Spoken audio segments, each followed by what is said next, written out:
Hey, it's Kendall and this is 90 Church. If you like it, like us on Facebook or subscribe to our YouTube channel. We are starting a new series today in the month leading up to Easter. It's called Hyperlinks. And what that is a look at Jesus in the Old Testament. Get it? Hyperlinks, link from the New Testament to the Old Testament. Specifically, we're going to be looking at Isaiah 53. Now, you might be thinking, wait a minute, Jesus in the Old Testament? How does that work? I mean, isn't he like in the New Testament? Well, there's two ways it works. First of all, the Old Testament is just full of declarations from God, prophecies, that one day he will send a deliverer, send someone to rescue and redeem and to bring us back to himself. Second thing, it is very clear that Jesus claimed to be that person who was prophesied about. Here, look at Luke 22, verse 37, what Jesus says. For the time has come for this prophecy about me to be fulfilled. He was counted among the rebels. Now, Jesus here is quoting Isaiah 53, verse 12, and then he adds, yes, everything about me, written about me by the prophets will come true. Everything written about me by the prophets. In other words, Jesus says, I am the deliverer God promised. I'm the one that the Old Testament is talking about.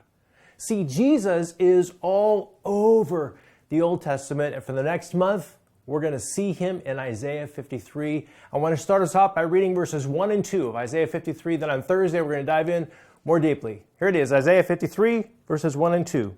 Who has believed our message? To whom has the Lord revealed his powerful arm? My servant grew up in the Lord's presence like a tender green shoot, like a root in dry ground. Now, what's interesting is that Jesus' disciple John actually quoted this passage from Isaiah 53 in John 12, verse 37, where he writes, despite all the miraculous signs Jesus had done, most of the people still did not believe in him. This is exactly what Isaiah the prophet had predicted. Lord, who has believed our message? To whom has the Lord revealed his powerful arm? See, John saw Jesus in the Old Testament too. And so here's the bottom line. 700 years before Jesus came, God told us he was coming. Because when we couldn't come to him, he came to us. God's plan has always been to come to us, to make a way for us to know him and experience his forgiveness and to be healed and restored. And as we approach Good Friday and Easter, I want you to prepare your heart first. Prepare to feel the heaviness, the weight of your separation from God, and then get ready to celebrate with gratitude the fact that God refused to leave you there. Jesus came, he died, he rose from the dead, and therefore he has the power to bring your soul to life. So step toward him today.